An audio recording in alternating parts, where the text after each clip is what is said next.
Made possible by viewers who subscribe. We test, chart, and compare so your wallet wins. Hit subscribe to keep them coming.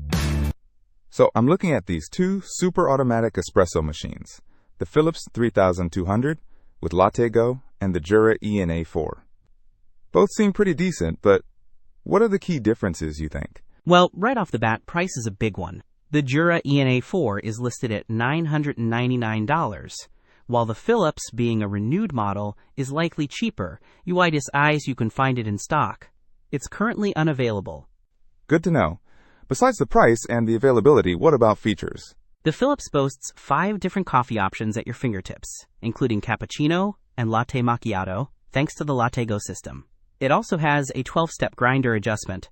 The Jura ENA 4 focuses more on espresso and coffee, with programmable strength and volume. It uses what they call a pulse extraction process for better aroma. Okay, so the Philips seems more versatile in terms of milk-based drinks. How about cleaning? Philips highlights the LatteGo system's easy cleaning.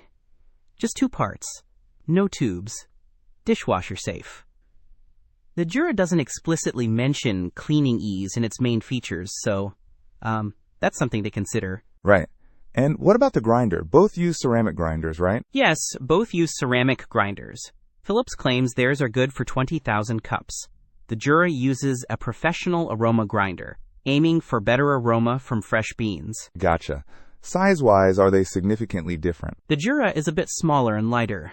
Its dimensions are 17.5, DX 10.7, WX 12.7 H, and it weighs 21 pounds. The Philips is 17 DX 10 inches, WX 15 inches H, and it's listed as only 0.01 ounces, which is clearly a mistake.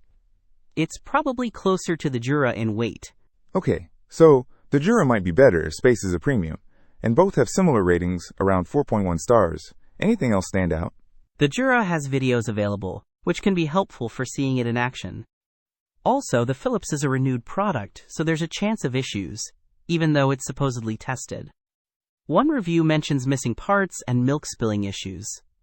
So that's something to keep in mind. That's a good point. So if I want a guaranteed new machine with a focus on espresso and don't mind spending more, the Jura ENA 4 might be the way to go. But if I want more drink options and am willing to risk a renewed machine, the Philips is a contender if it was available. Thanks for the breakdown. Don't miss out on our next in-depth review to help you make smarter purchasing decisions. Hit that subscribe button and the notification bell so you're always in the know.